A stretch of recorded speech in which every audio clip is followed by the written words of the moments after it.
In this video, I will make an incredibly persuasive argument that President Donald Trump will disclose the alien presence in this year 2018. I will begin this presentation with a maxim that I fully believe in. You can have disclosure without confirmation, but you can't have confirmation without disclosure. The definition of capital D disclosure is simply a head of state coming forward and saying that we are not alone in the universe and that we're being visited. After that happens, we enter a post-disclosure world and there is no turning back. Confirmation is different from capital D disclosure because it doesn't have to involve a head of state. The definition of confirmation is sufficient credible evidence brought to us by official sources proving that we are not alone in the universe. As far as I'm concerned, we had confirmation on October 11th when the former head of the UFO program in the Pentagon conveyed to the world that UFOs are indeed real, coupled with December 16th, where we had gun camera footage released by the Department of Defense of vehicles in the sky that outdo anything in the United States military inventory and any other military inventory in the world. The fact that you can't have confirmation without disclosure means that disclosure is indeed going to happen soon, and I believe that it will happen under the Commander-in-Chief of the United States, which right now is Donald Trump. I will say, however, that Stephen Bassett believes that Donald Trump will step down from the office of presidency prior to disclosure. Well, we'll find out if that's true or not. I want to provide an analogy that beautifully explains the symbiotic relationship between confirmation and capital D disclosure. Imagine a young, healthy woman is pregnant who desires to have a baby, and you approach her without knowing anything about her except that she's pregnant. And you tell her, "Hello, madame, I would like to tell you that you are not going to have a baby as a consequence of your pregnancy." The illogicalness of that statement is on the same level as saying, yes, we've had confirmation, but we will not have disclosure. Here's something you must realize about the confirmation we just experienced.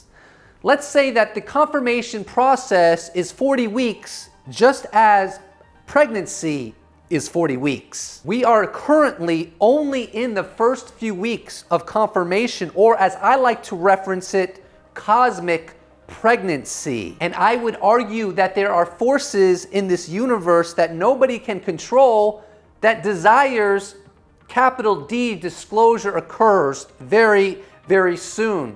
In the same way that in my analogy, that young healthy woman who got pregnant also desires that she has a baby. So as we progress through this 40-week period, the confirmation solidifies and develops further, just as a baby in a mother's womb will continue to develop until it reaches full fruition and is born. And yes, I would say the entering of a post-disclosure world is the birth of a new world. So let's briefly cover some milestones we're going to pass through prior to reaching official disclosure, a birth of a new world. According to George Knapp, there are at minimum 24 gun camera footage videos that will be released, and so far we've only had 3 of them released. There is something extremely vital and important about the new gun camera footage that's going to be released that I think a lot of people are probably overlooking. The first thing I'll say is that Jason Quitt made a great point in an interview recently.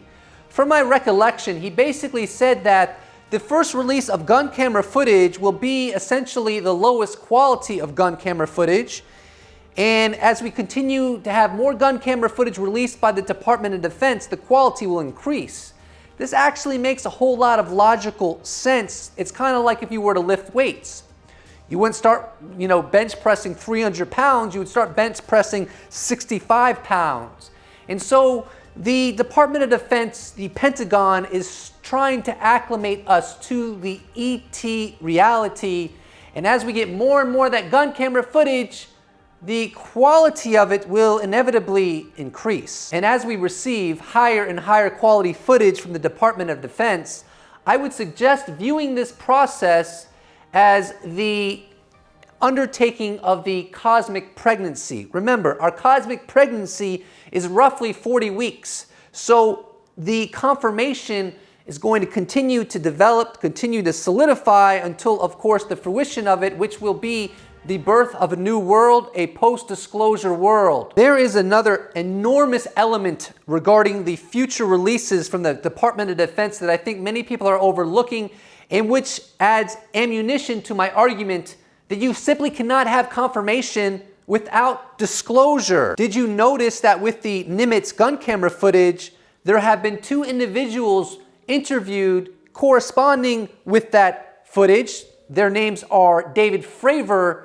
and Jim Slate. So what you can anticipate with the ongoing cosmic pregnancy that we are all experiencing right now is that there will be future videos released by the Department of Defense of gun camera footage, and corresponding with those future videos will be witnesses, which again makes that confirmation or cosmic pregnancy solidify that much further to what we're all headed to, which is the fruition of the cosmic pregnancy, which is a post-disclosure world. Here is what Stephen Bassett wrote shortly after the December 16th data dump by the New York Times. Right now, across the United States, any number of former military, agency, and political professionals are contemplating whether to come forward in light of the first release of government-obtained gun camera footage of a UAP intercept.